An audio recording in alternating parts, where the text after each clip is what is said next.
시청자 여러분, 안녕하십니까? 7월 29일 수요일 JTBC 뉴스 아침엔 시작합니다. 오늘 0시부터 새벽 6시까지 경기도 평택에 97mm, 전남 영광에 91.5mm의 폭우가 쏟아졌습니다. 충북과 전북 곳곳에도 50mm 가까운 비가 내렸습니다. 서울에서는 같은 시간대 강동구에 30mm의 비가 집중됐습니다. 호우특보가 발령된 수도권과 강원도 동해는 오후까지 돌풍과 천둥 번개를 동반한 강한 비가 이어지겠습니다. 북한으로 다시 넘어간 탈북민의 경로가 드러나면서 군의 경계 실패에 대한 비난이 커지고 있습니다. 장애물들이 오래돼서 제 역할을 하지 못했고 감시 장비에 포착까지 됐지만 이를 알지 못하고 있었다는 건데 이번 사건을 조사하고 있는 군은 경계 태세를 다시 점검하겠다는 입장입니다. 검찰총장의 수사 지휘권을 없애는 내용이 담긴 법무검찰개혁위원회 권고안을 둘러싸고 논란이 이어지고 있습니다. 참여연대와 경제정의실천시민연합이 권고안을 비판하고 나섰습니다. 참여연대는 법무부 장관에게 구체적 수사에 대한 지휘권까지 부여하는 것은 권한 분산이라는 취지에 역행한다고 주장했습니다. 경실련은 검찰의 정치적 중립성과 독립성이 약화될 우려가 있다고 지적했습니다. 이재명 경기도지사가 도내 4급 이상 공무원들에게 사는 집만 남기고 처분하라고 권고하고 그렇지 않으면 인사상 불이익을 주기로 했습니다. 2급 이상 공직자에게 다주택 처분을 권고한 정부안보다 강력한 조치입니다. 미국 민주당이 당의 정치적 방침을 담은 정강정책 초안에서 트럼프 대통령이 동맹관계를 훼손하고 있다고 비판했습니다. 특히 한국을 갈취하려고 했다며 트럼프 대통령의 한미 방위비 분담금 대폭 인상 요구를 꼬집었습니다. 그러면서 동맹 시스템이 냉전 이후 최대 시험에 직면했다고 지적했습니다. 밤사이 장마 전선이 북상하면서 전라도와 경기 남부 등 수도권 지역에 많은 비가 쏟아졌습니다. 오늘 0시부터 새벽 6시까지 경기도 평택에 97mm, 전남 영광에 91.5mm의 폭우가 이어졌습니다. 충북과 전북 곳곳에도 50mm 가까운 비가 내렸습니다. 서울에서는 같은 시간대 강동구에 30mm의 비가 집중됐습니다. 지금도 중부 지역에 비가 내리고 있는데 호우특보가 발령된 수도권과 강원도 등에는 오후까지 돌풍과 천둥 번개를 동반한 강한 비가 이어지겠습니다. 네, 오늘과 내일은 중부지방에서 특히 대비를 잘 하셔야 될 것 같습니다. 장마는 남부는 이번 주 후반, 중부는 다음 주 초반에 끝날 것으로 보입니다. 오늘도 비 소식 첫 소식으로 전해드립니다. 강버들 기자입니다. 장마전선에서 발달한 비구름이 밤사이 전라도와 경상 북부에 비를 뿌리고 현재 중부 지역으로 올라왔습니다. 새벽에 경기 남부와 전남에 비가 집중되며 0시부터 6시까지 경기 평택에 97, 경기 오산 95.5, 전남 영광 91.5mm의 폭우가 쏟아졌습니다. 서울에는 평균 8mm의 비가 내렸는데 특히 강동구는 30mm의 강수량을 기록했습니다. 서울 동부권과 경기 남부, 충청도, 강원 중남부에는 호우주의보가 내려진 상태입니다. 경기 평택과 전남 영광, 전북 부안에는 호우경보도 발효됐습니다. 호우경보는 예상 강수량이 앞으로 3시간 동안 90mm 또는 12시간 동안 180mm일 때 내려집니다. 내일 오후까지 경기 남부와 강원 영서 남부, 충청도에는 시간당 40에서 60mm의 강한 비가 내리는 등 중부 지역을 중심으로 요란한 비가 이어지겠습니다. 강수량은 충청도 일부 지역에 최대 150mm가 예상됩니다. 오늘과 내일 흐리고 비가 내려 전국 대부분 지역은 낮에 30도 안팎의 기온 분포를 보이지만 폭염주의보가 내려진 제주는 습도가 높아 체감온도가 33도 넘게 오르겠습니다. 장마는 이번 주 후반 남부 지역, 다음 주 초 나머지 지역에서 모두 끝날 전망입니다. JTBC 강버들입니다. 지난 18일 북한으로 넘어간 탈북민 김모 씨가 월북 경로로 배수로를 이용하는 것으로 확인됐죠. 쇠창살과 철조망은 무용지물이었고 우리 군의 경계는 부실했던 것으로 드러났습니다. 당시 김 씨의 모습이 감시 장비에 잡혔지만 군 당국은 북한이 발표할 때까지 월북 사실을 전혀 모르고 있었습니다. 김민광 기자입니다. 김 씨가 월북 경로로 이용한 배수로입니다. 오랫동안 방치된 흔적이 여기저기 눈에 띕니다. 각종 쓰레기들도 널브러져 있습니다. 무엇보다 사람의 통행을 막아야 할 쇠창살은 녹이 쓴 상태로 벌어져 있고 2차 장애물인 철조망도 제 역할을 못했습니다. 장애물이 좀 오래돼서 윤형 철조망 경우에는 많이 노후화된 부분이 이번에 식별이 되었습니다. 장애물을 벌리고 나갈 수 있는 여지를 확인했습니다. 벌리고 나갔다 이거죠. 하지만 배수로를 관리하는 부대는 사건 당일에도 별다른 문제점을 느끼지 못했다고 합니다.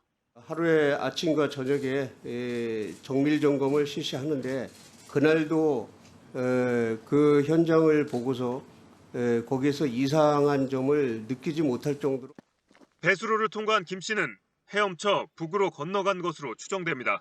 구명조끼 등을 착용하고 물속으로 잠수해서 머리만 내놓고 갔을 개연성에 무게중심을 두고 있고 약 4km 거리를 헤엄쳐 건널 때까지 군 당국은 아무런 징후를 파악하지 못했습니다. 일부 열상 감시 장비에 해당 장면이 포착됐지만 인지조차 못한 겁니다. 감시 장비에 찍혔죠. 감시 장비에 희미하게 찍힌 것을 현재 몇 개 화면을 지금 확인하였는데 거기에 대해서는 정밀 지금 그 검증 작업이 필요합니다. 배수로 바로 옆으로는 CCTV가 자리 잡고 있었지만 고장이 났는지 무용지물이었습니다. 우리 군 수뇌부는 북한 발표가 있을 때까지 김 씨의 월북 사실조차 파악하지 못했습니다. 북한 방송이 보도되기 전에는 전혀 우리 국방부나 관련 예하 부대가 전혀 몰랐다는 것은 분명하죠. 네, 그렇습니다. JTBC 김민관입니다. 여야 의원들이 우리 군의 경계 실패를 한 목소리로 질타하자 정경두 국방부 장관은 100번 지적을 받아도 할 말이 없다며 사과했습니다. 그러면서도 경계 태세는 취약하지 않다고 강조했습니다. 최승기 기자입니다. 여야 의원들의 질의는 경계 실패에 집중됐습니다.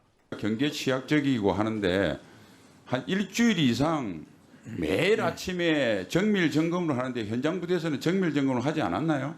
지금 그 사람 이 월북한 걸 보면은 우리 그 사람이 밀고 올라갔듯이 북쪽에서 밀고 내려올 수도 있는 부분이에요. 월북한 김모 씨의 몸집이 작아서 감시망이 뚫렸다는 분석도 나왔습니다. 신장이 163cm, 몸무게 54kg 정도의 매우 왜소한 인원입니다. 네. 그 인원이 그 장애물을 극복하고 나갈 수 있는 그런 여지가 책임론도 나왔습니다. 지휘 책임도 져야 되고 관리 책임도 져야 되고 현장 책임도 져야 한다.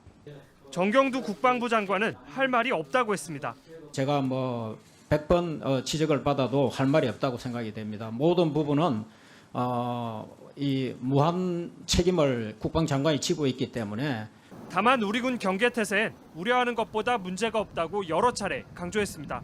국민들께서는 이 신뢰를 안 하시겠지만 실제로 그 각종 시스템과 우리 장비들은 굉장히 많이 보완이 돼 있고 북한은 더 경계에 실패한 것이라는 주장도 했지만 경계 실패와 관련해 가지고 계속 지적을 받고 있지 않습니까? 네, 네. 북한도 마찬가지라고 생각이 됩니다. 우리보다 더한 경계 실패의 책임이 있을 거다.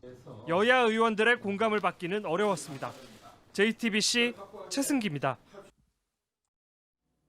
검찰총장의 수사 지휘권을 없애는 내용이 담긴 법무검찰개혁위원회 권고안이 이틀 전에 나왔죠. 논란이 이어지고 있는 가운데 참여연대와 경제정의실천시민연합이 권고안을 비판하고 나섰습니다. 참여연대는 법무부 장관에게 구체적 수사에 대한 지휘권까지 부여하는 것은 권한 분산이라는 취지에 역행한다고 주장했습니다. 경실련은 검찰의 정치적 중립성과 독립성이 약화될 우려가 있다고 지적했습니다. 김지성 기자가 보도합니다. 법무검찰개혁위원회는 지난 27일 검찰총장의 수사 지휘권을 폐지하는 권고안을 발표했습니다. 법무부 장관이 구체적 사건에 대해선 검찰총장만을 지휘 감독한다는 조항에서 검찰총장을 고검장으로 고친다는 내용을 담았습니다. 법무부 장관이 각 고검장을 상대로 구체적인 사건 지휘를 할 수 있게 만든다는 겁니다. 법무부는 권고 하루 만인 어제 검토에 들어갔습니다. 검찰총장에게 집중된 권한을 분산하고 형사사법의 주체가 검사가 되도록 개혁할 필요가 있다고 밝혔습니다. 대검찰청은 관련 입장을 내놓지 않았습니다. 이런 가운데 참여연대와 경실련이 법무검찰개혁위원회의 권고안에 대해 잇따라 비판하고 나섰습니다.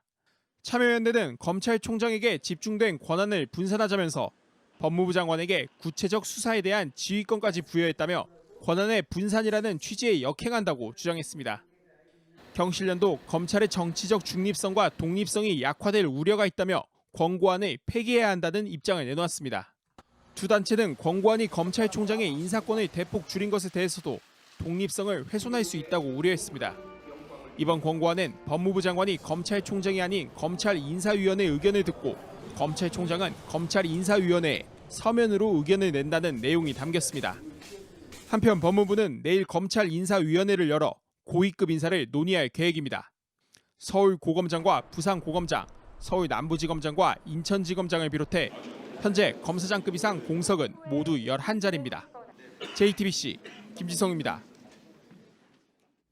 미국 민주당이 당의 정치적 방침을 담은 정강정책 초안에서 트럼프 대통령이 동맹관계를 훼손하고 있다고 비판했습니다. 특히 한국을 갈취하려고 했다며 트럼프 대통령의 한미 방위비 분담금 대폭 인상 요구를 꼬집었습니다.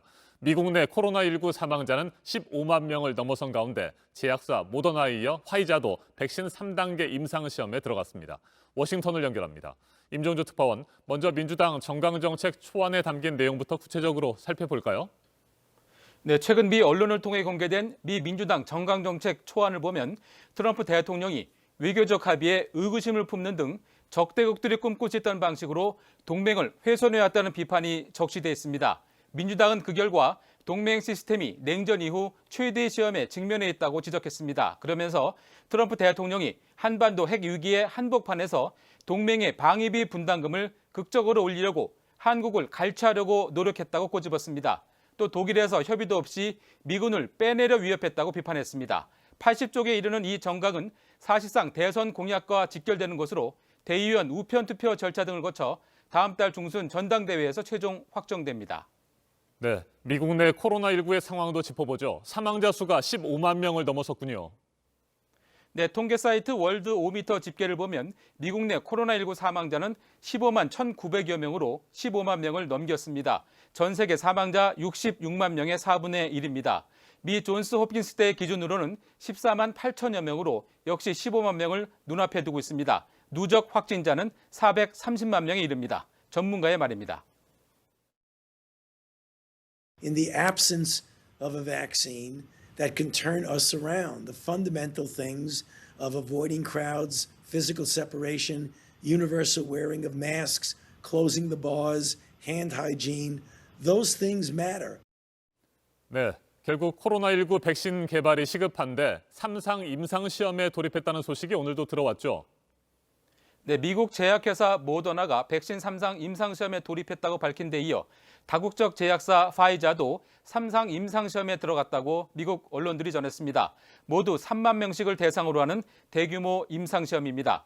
파우치 소장은 11월까지 개발될 가능성이 크지만 10월 개발도 상상할 수 있다며 트럼프 대통령이 기대하는 10월 개발 가능성도 배제하지 않았습니다. 파이자 측은 미국 정부와 계약한 백신 납품 가격은 1회 접종 기준으로 $20가량이며 한 사람이 2차례 맞아야 한다는 점을 고려하면 1인당 접종 비용은 $40, 4만 7천 원 정도라고 밝혔다고 미국 언론들이 전했습니다.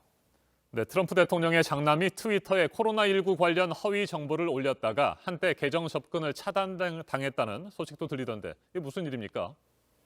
네, 트위터 측은 트럼프 대통령 장남인 트럼프 주니어의 계정 접근을 12시간 동안 차단했다고 밝혔습니다. 코로나19 관련 허위 정보가 담긴 동영상을 트윗에 올려 자사 정책을 위반했다는 게 이유입니다.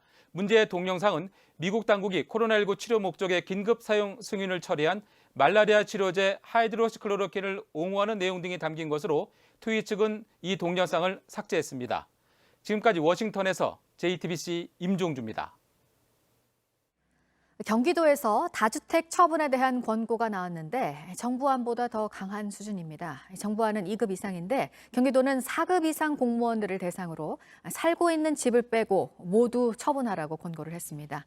이재명 지사는 올해 인사에서 다주택자인 고위공무원이 승진해서 배제됐었다는 걸 언급했습니다. 따르지 않으면 인사에서 불이익을 주겠다는 방침입니다. 고승혁 기자입니다. 이재명 경기지사는 도내 4급 이상 공무원들에게 사는 집 빼고 모두 팔라고 지시했습니다. 2급 이상에게 권고한 정부안보다 대상을 크게 늘렸습니다. 거주용 1주택을 제외한 나머지 주택을 해소할 것을 강력하게 권고합니다. 팔지 않으면 불이익을 주기로 했습니다. 앞으로 다주택자는 주택 관련 업무를 볼 수 없고 승진도 어렵습니다. 금년 인사에서 고위 공무원이 다주택자이기 때문에 승진해서 배제된 일이 있다는 점도 이 지사는 기본소득 토지세도 제안했습니다. 환수한 부동산 불로소득을 전 국민에게 공평하게 환급하는 기본소득 토지세를 도입할 필요가 있습니다. 집값이나 땅값이 올라 얻은 이득을 세금으로 국민에게 돌려주자는 겁니다. JTBC 고승혁입니다. 포드 자동차에서 채용을 한 로봇이 있는데요. 엔지니어들이 작업 공간을 잘 설계하도록 도와주는 업무를 담당한다고 합니다. 홍희정 특파원이 전해드립니다. 노란색 몸통의 로봇이 공장 곳곳을 누빕니다. 강아지처럼 네 발로 걸어 다니고 계단을 오르내리기도 합니다. 최근 포드 자동차가 정식 채용한 강아지 로봇, 이름은 플러피입니다. Fluffy, come here. Let's go, Fluffy. Fluffy, come here. Good dog. 플러피는 털이 많다는 뜻이지만 실제로는 털이 없습니다. 포드 자동차가 보스턴 다이내믹스에서 임대한 로봇입니다. 미시건 공장에 투입된 플러피는 엔지니어들의 작업 공간을 설계하고 사진이나 영상을 가져오는 업무도 수행합니다. We've nicknamed him Fluffy, and we're utilizing it to actually do laser scans of our facility. That image is then utilized by our engineers to develop new vehicle programs. 휴대용 컨트롤러가 있어 원격 조종도 가능합니다. 2시간 동안 5km가량 이동할 수 있습니다.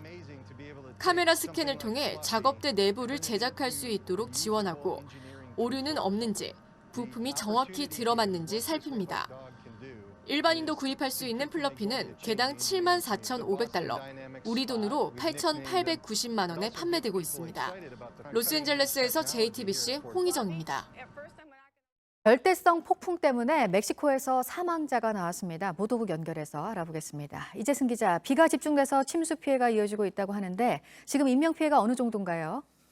네, 비는 멕시코 북부 지역에 집중해서 내렸습니다. 멕시코 북부 지역으로 열대성 폭풍 헤나로 인해서 지난 25일부터 27일까지 많은 비가 한꺼번에 내렸습니다. 사람 가슴 높이까지 물이 차올랐고 또 자동차는 창문이나 지붕만 보일 정도로 잠겼습니다. 수재민 300여 명이 발생을 했고요. 7개의 임시 대피소에 머물고 있습니다. 피해 상황 들어보시죠. Nadie nos vino a apoyar, el vecino de la pecera fue el único que nos sacó con bebés recién nacidos, niños de 1 a 5 años máximo. Y pues fue como logramos salir, porque el agua nos llegaba hasta el pecho. 네, 멕시코 시민 보호국은 현지 시간 28일 기자회견을 열고 열대성 폭풍 헤나로 3명이 숨졌고 4명의 실종자를 수색 중이라고 밝혔습니다. 열대성 폭풍 헤나는 애초 허리케인으로 미국 텍사스에 상륙했습니다. 상륙 당시 최대 풍속이 시간당 145km에 달했습니다. 헤나는 현재 열대성 저기압으로 약화된 상태지만 멕시코 당국은 북부 지역에 비가 더 이어질 수 있다고 예보했습니다. 네, 코로나19 일본 상황은 점점 더 심각해지고 있습니다. 전 지역 하루 신규 확진자가 1,000명에 가까웠다고요? 네, 이달 초부터 일본 정부가 국내 여행을 장려하는 고투 트래블을 강행했습니다. 그러면서 확진자 증가 속도가 점점 빨라지는 모습입니다. 일본의 코로나19 신규 확진자가 어젯밤 10시 기준으로 980명으로 집계가 됐다고 일본 NHK가 보도했습니다. 지난 23일에 신규 확진자 981명에 이어서 두 번째로 많은 수준인데요. 최근 일주일 일본의 확진자는 6,000명 가까이 증가했습니다. 일본의 누적 확진자는 32,900여 명이 됐습니다. 이런 가운데 고노다로 일본 방위상의 경호를 담당하는 경찰관도 코로나19 확진 판정을 받은 사실이 확인됐습니다. 다만 고노 방위상은 코로나19 음성 판정을 받았고 업무도 예정대로 진행할 계획입니다.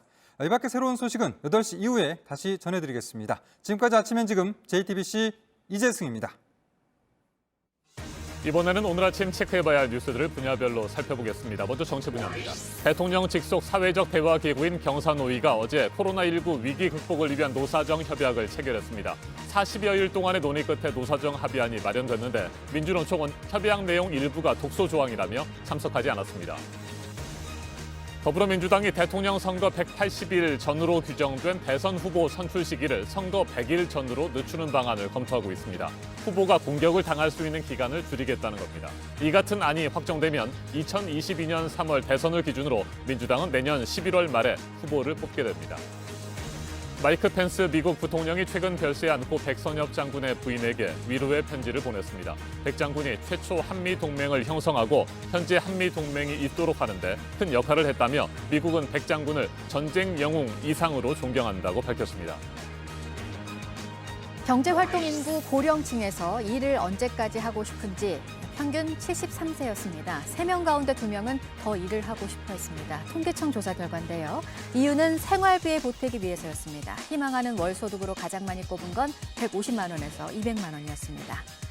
카메라 필름의 대명사로 불렸죠. 코닥이 디지털 카메라 때문에 매출이 급감해서 제약 원료를 공급하는 쪽으로 눈을 돌렸는데요.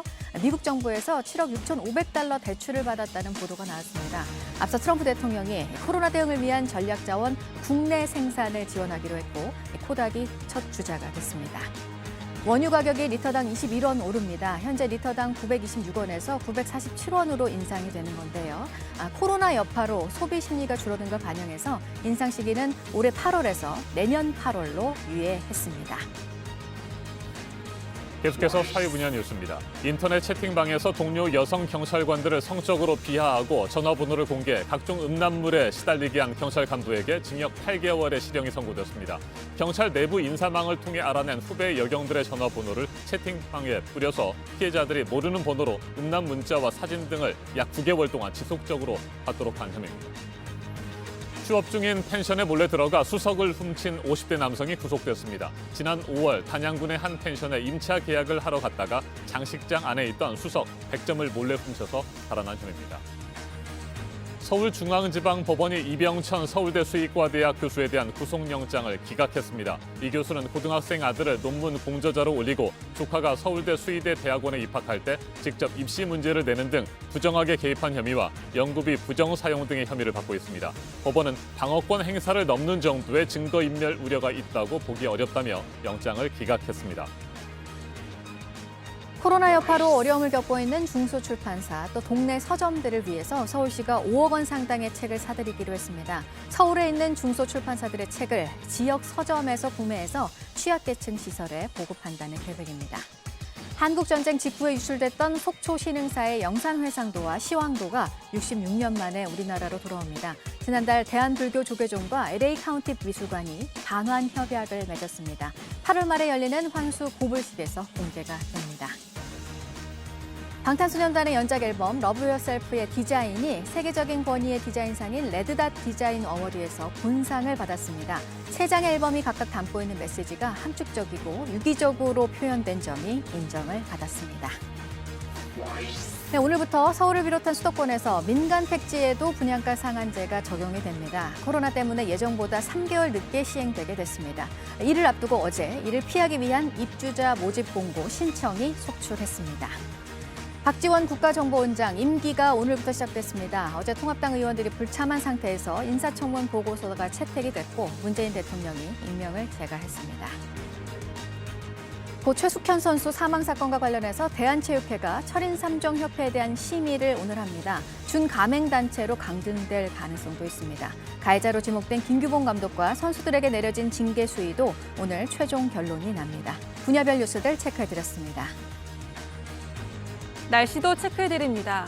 전국 대부분 지역에서 장맛비가 이어지고 있습니다. 특히 장마전선이 머무는 중부지방을 중심으로 많은 비가 내리고 있는데요. 현재 서울을 포함한 수도권과 충청도 그리고 전북 북부에 호우특보가 내려져 있습니다.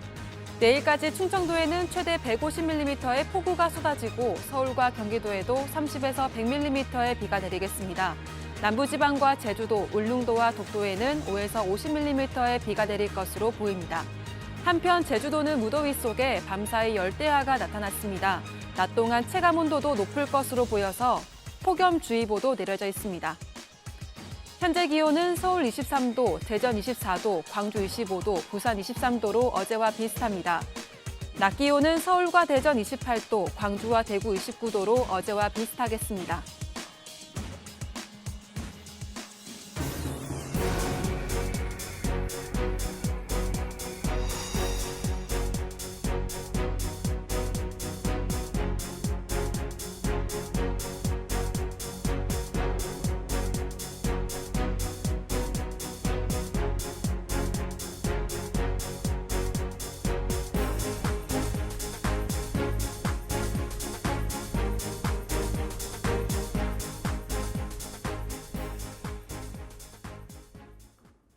대전에서 처음 보는 여성을 뒤쫓아가서 지방까지 들어가려 했던 남성이 한 달 넘게 잡히지 않고 있다는 소식 전해드렸습니다. 경찰이 이틀 전 공개 수사로 전환했는데 곧바로 붙잡혔습니다. 시민의 제보가 큰 역할을 했습니다. 정영재 기자입니다. 검은 옷에 마스크를 쓴 남성이 들어옵니다. 2계단씩 성큼성큼 오릅니다. 문을 열고 들어가는 여성의 집으로 함께 뛰어들더니 곧장 도망칩니다. 대전에서 길 가던 여성을 따라 집까지 쫓아가 들어가려 한 28살 A씨입니다. A씨는 공개 수배로 바뀐 그제 밤 9시 30분쯤 경찰에 붙잡혔습니다. 경찰은 범행이 일어난 지 한 달이 넘는 동안 신원도 확인하지 못했습니다. 그런데 시민의 제보가 결정적 역할을 했습니다. 잠복 수사 중에 있었고요. 거기에 거주하는 그 사람이 맞다라고 제보가 들어와서 확인해가지고 공고하게 된 겁니다. A씨는 자신의 집에 있었습니다. 범행 장소에서 1.5km밖에 떨어지지 않았습니다. A씨는 범행을 모두 인정했습니다. 술에 취한 상태도 아니었다고 진술했습니다. 경찰은 성폭행을 하려 했는지도 조사 중입니다. 의도가 드러나면 주거침입죄 외에 성폭행 미수 혐의도 적용할 방침입니다. JTBC 정영재입니다. 어제 오후 1시 40분쯤 경기도 김포시의 한 도로에서 유치원 통학버스에서 불이 나서 30분 만에 꺼졌습니다. 다행히 버스에 타고 있던 사람은 없어서 인명피해는 없었습니다. 버스기사는 운전 중에 이상을 느껴 갓길에 차를 세우고 밖에서 점검하던 중 펑하는 소리와 함께 뒷바퀴에서 불길이 올라왔다고 진술했습니다. 소방당국은 브레이크 과열로 불이 난 것으로 보고 정확한 화재 원인을 조사 중입니다. 어제 오후 1시쯤 인천 미추홀구의 한 도로에서는 달리던 5톤 화물차가 LPG 충전소 주변에 있는 가로수를 들이받았습니다. 화물차가 옆으로 넘어지면서 운전자가 얼굴 등을 다쳐 병원으로 옮겨졌습니다. 경찰은 차량 제동이 되지 않아 다른 차량과 부딪히지 않기 위해 핸들을 꺾었다는 운전자의 진술을 토대로 정확한 사고 원인을 조사하고 있습니다. 서울 서대문구청의 채용비리 의혹을 수사 중인 경찰이 문석진 구청장을 소환 조사했습니다. 서울 서대문경찰서는 어제 오후 서대문구청의 7급 별정직 공무원 채용비리 의혹과 관련해 문 구청장을 피의자로 불러서 부정채용을 지시했는지 등을 조사했다고 밝혔습니다. 문 구청장은 2015년에 있었던 채용 과정에서 내정자를 합격시키기 위해 최종 면접 점수 조작에 관여했다는 혐의를 받고 있습니다. 문 구청장은 혐의를 부인한 것으로 전해졌습니다.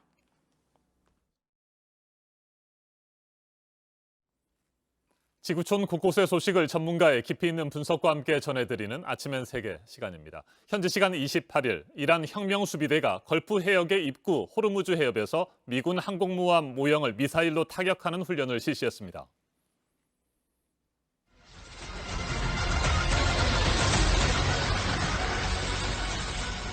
이란 혁명수비대가 공개한 훈련 영상입니다. 미군 항공모함의 모습과 실물 크기를 그대로 재현한 모형을 바다 위에 띄우고 이 모형을 향해서 미사일을 발사합니다. 무장 고속단정이 모형 항공모함 주위를 포위하면서 기동하는 장면도 공개했습니다.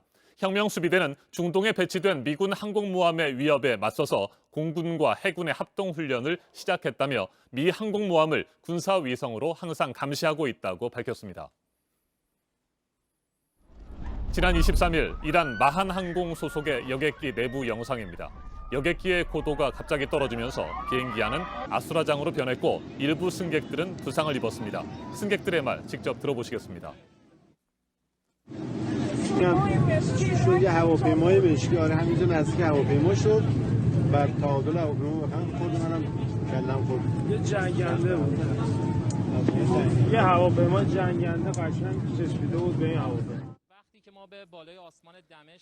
이란 국영방송 등은 이란 수도 테헤란에서 레바논의 수도 베이루트로 향하던 이란의 민항기를 미군 전투기가 2차례 위협 비행했다고 보도했습니다. 이란 정부는 이 같은 미군 전투기의 근접 기동은 테러 행위라며 강하게 반발했습니다.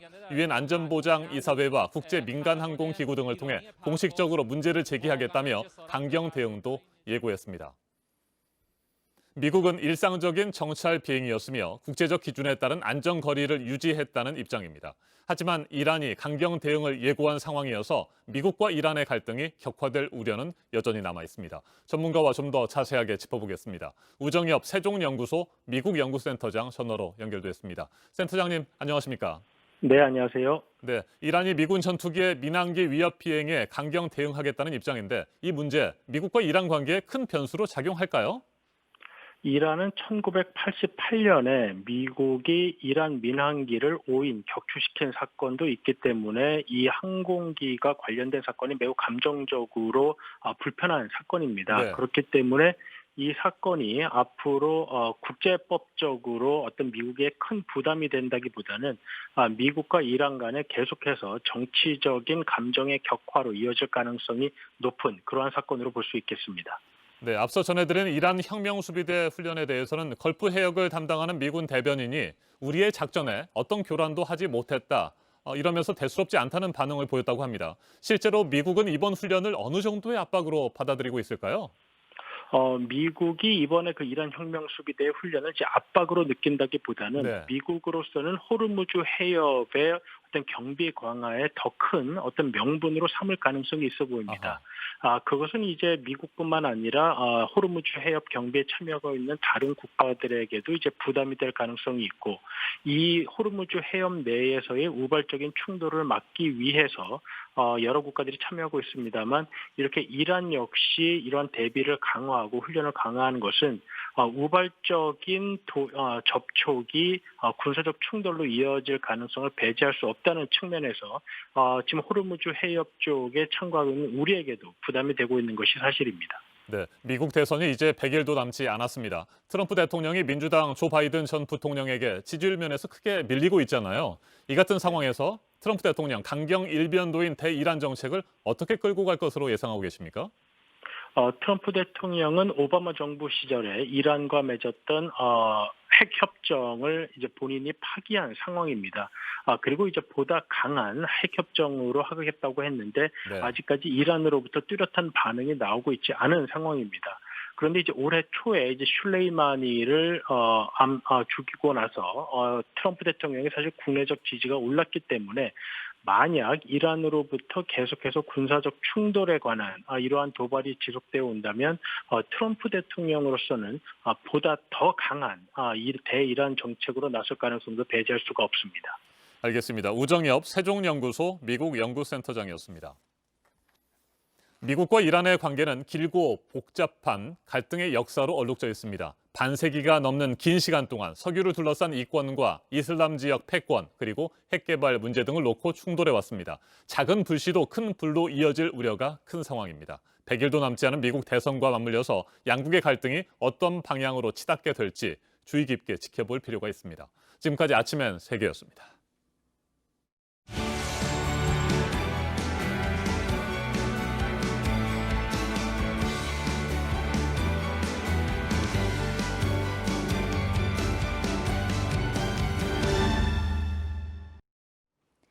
네, 수요일 아침입니다. 8시 4분 지나고 있습니다. 민주당 의원의 20% 이상이 주택을 여러 채 가지고 있다고 발표를 했던 경실련이 이번에는 통합당에 대한 조사 결과를 내놨는데요. 통합당 의원은 40%가량이 다주택자였습니다. 21대 국회의원 전체로 하면 10명 가운데 3명이 집을 2채 이상 가지고 있습니다. 이희정 기자입니다. 통합당에서 부동산 자산이 가장 많은 현역은 삼선의 박덕흠 의원입니다. 서울 강남 등의 아파트 3채를 비롯해 단독주택 1채, 상가 2채 등을 보유해 신고액 수만 288억 원이 넘습니다.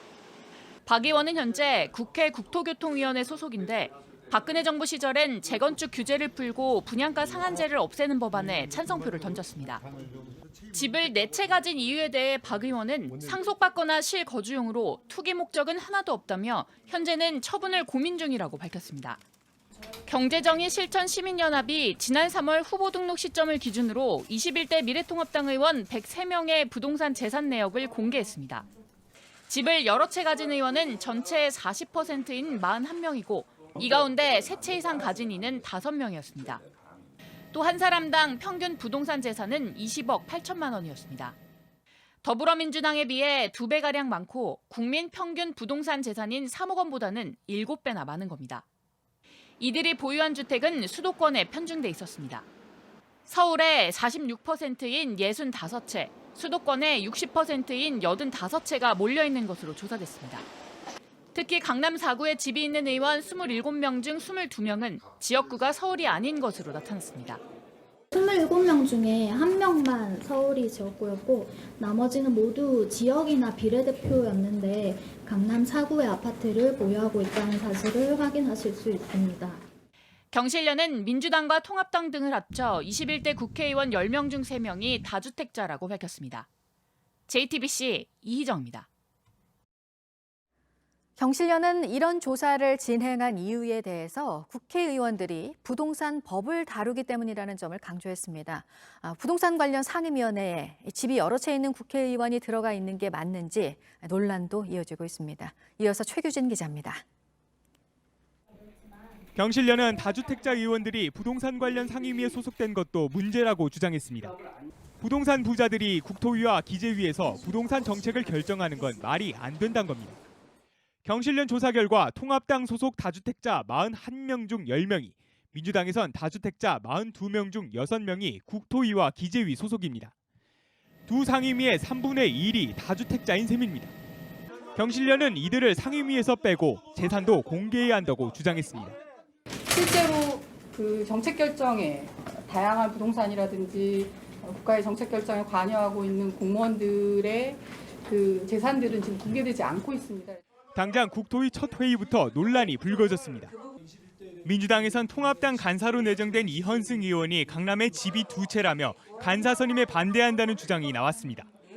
이 의원이 지난 2014년 분양가 상한제 폐지 등을 담은 부동산 3법에 찬성해 시세 차익을 봤다는 겁니다.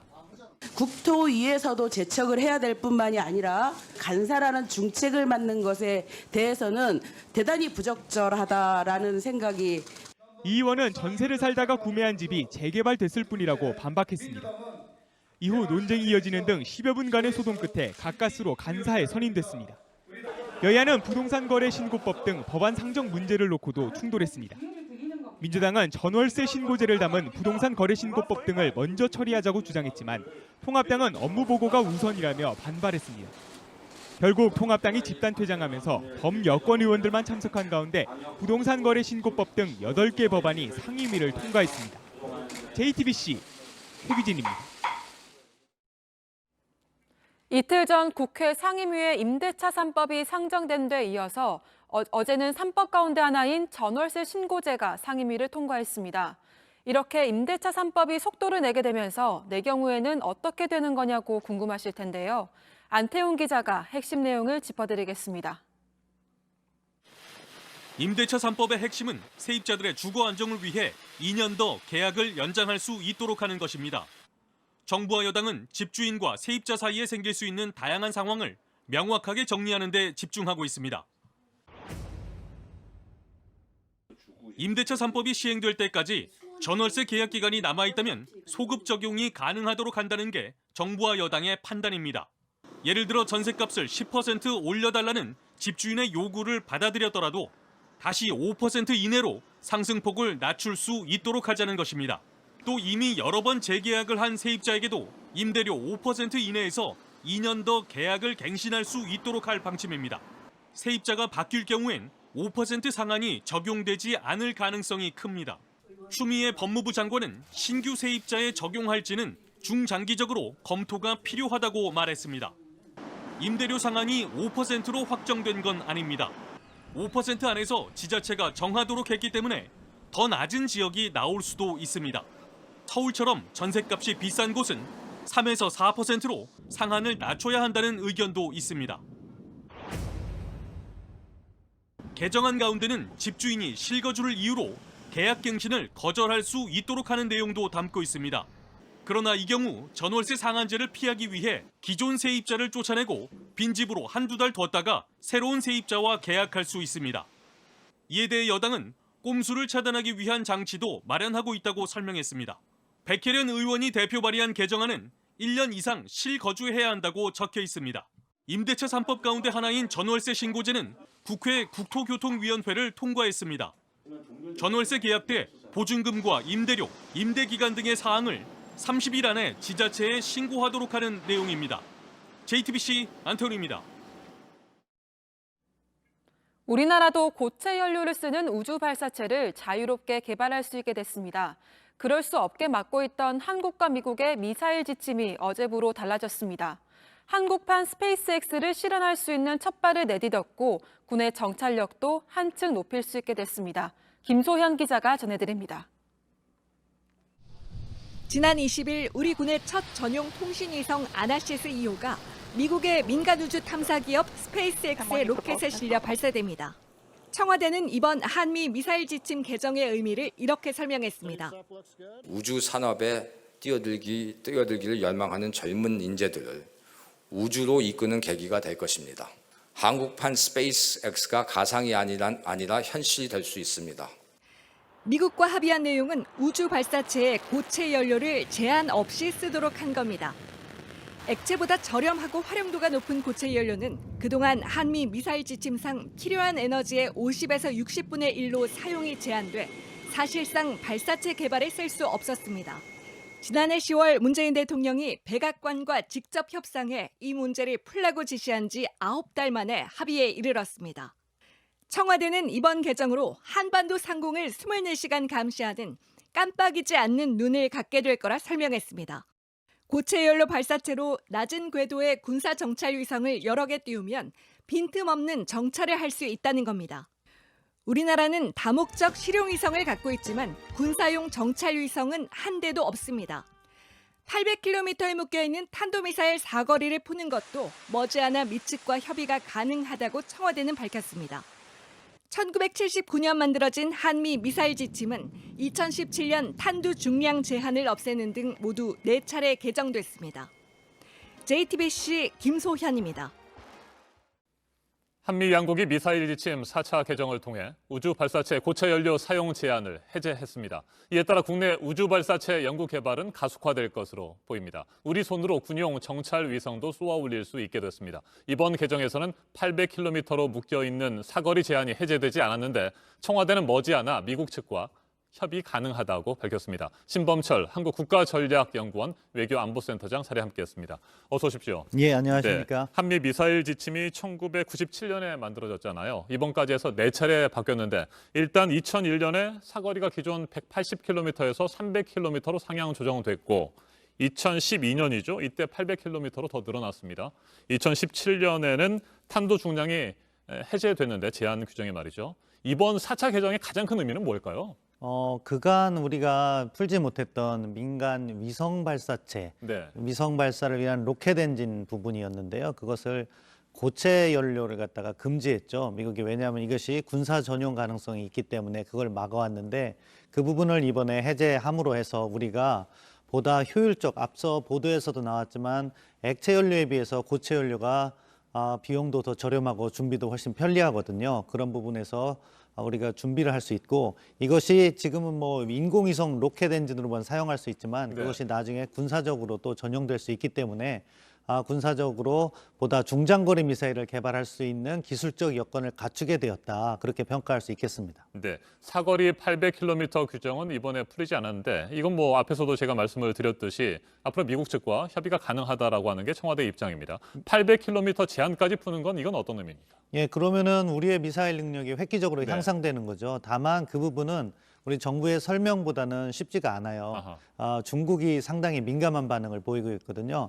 지금 현재 800km 정도면 우리 후방에서도 거의 북한 전역을 커버하고 있고 중부 지역에 배치되면 산동반도나 만주 지역까지도 다다르는 문제가 있어서 중국이 그것을 강하게 문제를 제기해 왔습니다. 그렇기 때문에 800km 이상을 푸는 것은 미국도 주변 정세를 이유로 해서 조금 제한을 가하고 있을 거라고 보는데요. 향후 이런 문제도 순차적으로 풀어나감으로 해서 우리가 미사일 주권을 완전히 확보하는 그런 노력은 계속해야 된다고 봅니다. 네, 미사일 족쇄가 일부 풀리긴 했습니다. 그런데 이 같은 그 개정 뒷면에 말이죠. 미국이 뭐 또 다른 생각이 있는 것 아니냐. 쉽게 말하면 뭐 다른 청구서를 우리에게 제출하는 것 아니냐, 뭐 이런 얘기들을 합니다. 그 청구서라고 하는 것이 바로 한미 방위비 분담금과 관련된 것이다. 뭐 이런 분석도 나오고 있고요. 어떻게 생각하십니까? 예, 뭐 어제 청와대에서는 일단 선을 그었어요. 관계가 없다. 그렇지만 뭐 한미 동맹이라고 하더라도 협상에 있어서는 서로 주고받는 것이 단기적으로 하나를 주고 하나를 받을 때도 있지만 포괄적으로 서로 공유하는 부분이 있을 것이기 때문에 지금 전반적으로 동맹의 현안이라고 하면 북핵 문제, 그리고 방위비 분담금 협정, 그리고 전자권 전환, 그리고 이번에 해결된 미사일 지침, 이런 것들이 함께 어울리고 있거든요. 근데 그중에 하나가 우리의 요구사항이 받아들였기 때문에 지금 미국이 강하게 요구하고 있는 방위비 분담금 협상과 관련해서는 미국 측 요구를 우리가 조금 들어줄 가능성은 열려 있다, 그렇게 평가합니다. 네, 북한 얘기를 좀 해보도록 하겠습니다. 김정은 국무위원장, 지난 27일 전국 노병대회에서 자위적 핵 억제력을 다시 강조했습니다. 왜 이 시기에 핵 억제력을 또 얘기를 했을까요? 기본적으로 북한이 대미 정책을 약간 전환하면서 보다 강경책을 밀어붙이고 있잖아요. 네. 올 연초부터 대미 정면 돌파전을 선언해 왔고 지금 트럼프 대통령과 핵 협상은 지연되고 있고 그런 가운데 이제 노병대회라는 북한 나름대로는 체제를 선전해야 되는 그런 계기에 있어서 자위적 핵 억제력을 강조했습니다. 기본적으로 올해 북한의 입장은요. 비핵화 협상에 나오지 않겠다는 거예요. 네. 그러면서 미국을 조금 더 강하게 밀어붙이고 최근에 김여정의 담화에서도 7월 10일 발표됐는데 보면은 우리의 핵을 없애려 들 것이 아니라 네. 위협이 되지 않도록 해라. 그것은 다시 말해서 협상을 하더라도 핵을 포기하지 않겠다는 의지를 피력한 건데요.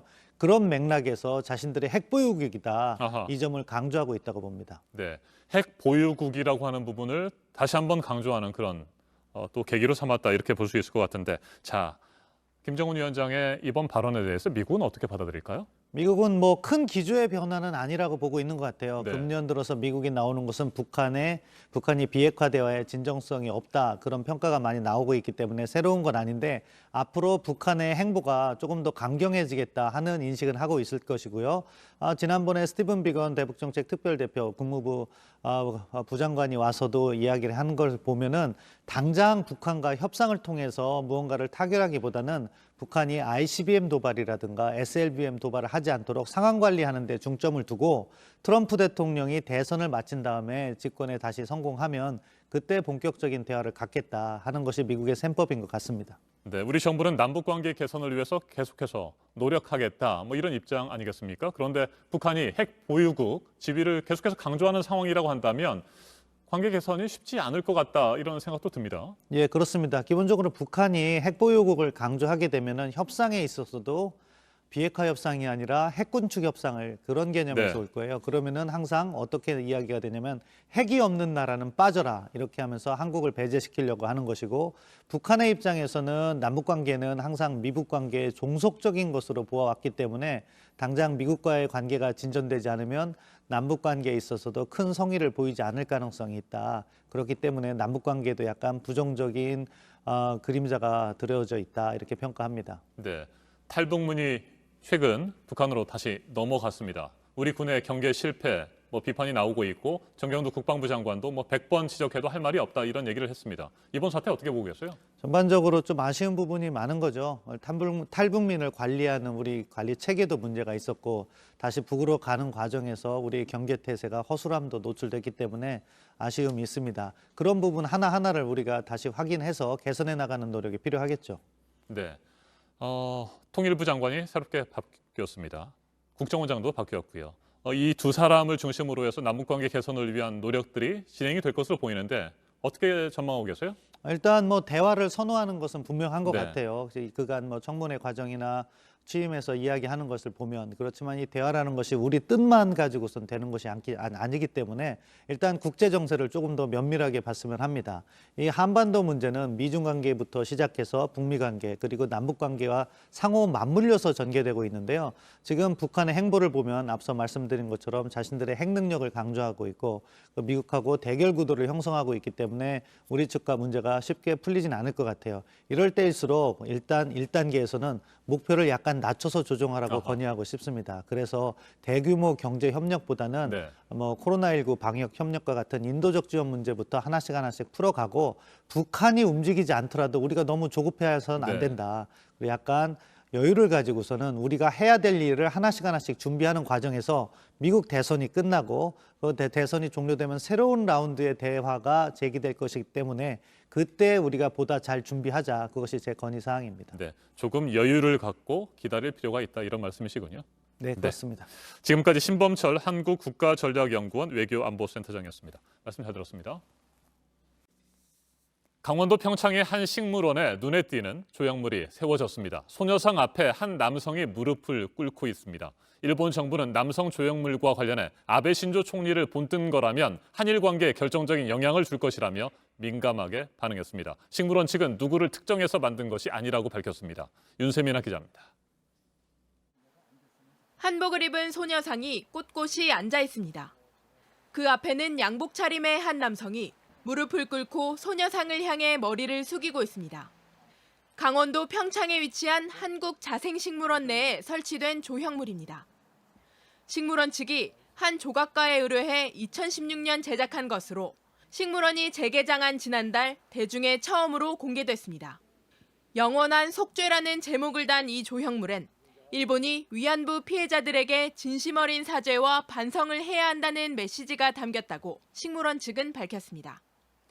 그러면서 조형물 속 남성이 아베 총리라는 일부 언론 보도는 부인했습니다. 아베를 지칭해서 만든 작품은 아니고 누군가가 그 사죄를 할 사람이 이렇게 좀 사죄를 해줬으면 좋겠다라는 생각으로 만든 거죠.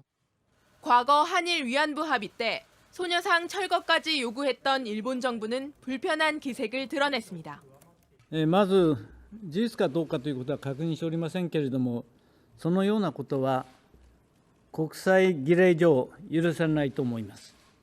仮に報道が事実であるとすれば日韓関係に決定的な影響を与えることになる。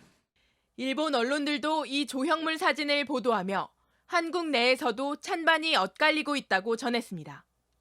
우리 외교부는 다른 나라의 지도자를 예우하는 외교 관례를 고려해야 한다는 입장을 냈습니다. 식물원 측은 다음 달로 예정됐던 제막식을 취소하기로 했습니다. JTBC 윤세민입니다.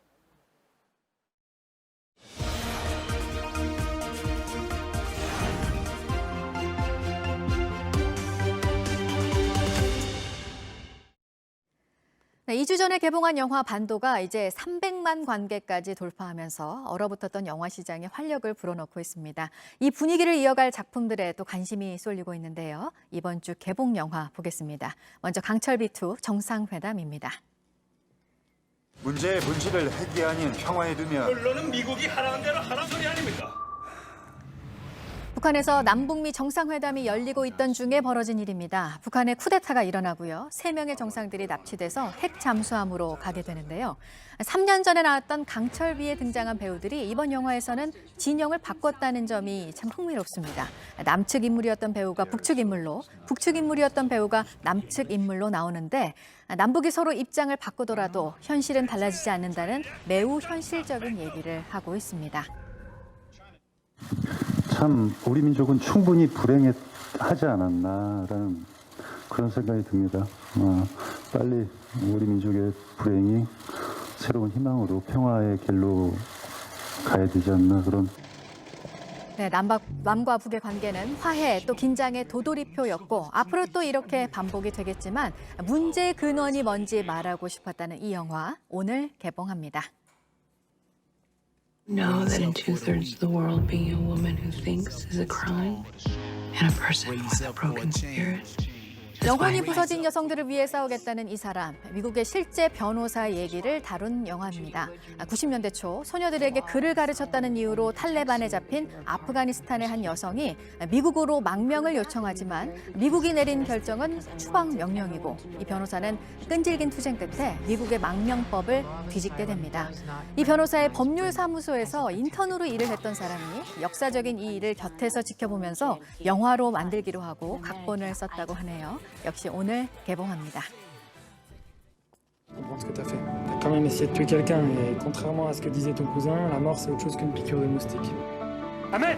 게임을 좋아하는 한 평범한 아이였지만 종교적 극단주의에 발을 들여놓으면서 가족을 비난하고 또 선생님을 해칠 계획을 세우는 13살 이 소년. 종교라는 감옥에 갇혀있는 이 소년이 어떻게 달라지는지 이 영화는 보여줍니다. 지난해 칸 영화제 감독상을 받았습니다. 사회적 문제를 담담하고 예민한 시선으로 그간 그려온 벨기에의 장피에르 릭다르덴 감독이 종교와 테러 문제에는 또 어떻게 다가갔을지 내일 개봉하는 영화 소년 아메드까지 개봉 영화 소식 전해드렸습니다. 네, 북한의 코로나19 상황. 얼마 전 북한에서는 비상체제에 들어간다는 소식을 전하기도 했었는데요. 세계보건기구가 관련 소식을 전했습니다. 보도국 연결해서 알아보겠습니다. 이재승 기자, WHO는 북한 상황에 대해서 어떻게 파악을 하고 있는 건가요? 네, WHO가 밝힌 이 북한에서 코로나19 검사를 받은 사람은 지난 16일까지 모두 1,211명입니다. 이들이 모두 음성 판정을 받았다는 것이고요. 또 격리된 사람들은 700명가량입니다. 일주일 만에 검사자와 격리자 모두 100명 가까이 늘어났습니다. 에드윈 살바도로 WHO 평양 소장은 격리된 사람은 북한 국적자로 남포 항구나 신의주, 중국 단둥 국경에서 일하던 노동자들이라고 전했습니다. 외부에서 북한 내부로 반입되는 물품과 접촉한 사람은 모두 격리되고 있다는 그런 상황인데요. 북한은 최근 월북한 개성 출신 탈북민이 코로나19 확진자로 의심된다며 국가 비상 방역 체계를 최대 비상 체제로 격상하고 특별 경보를 발령했습니다.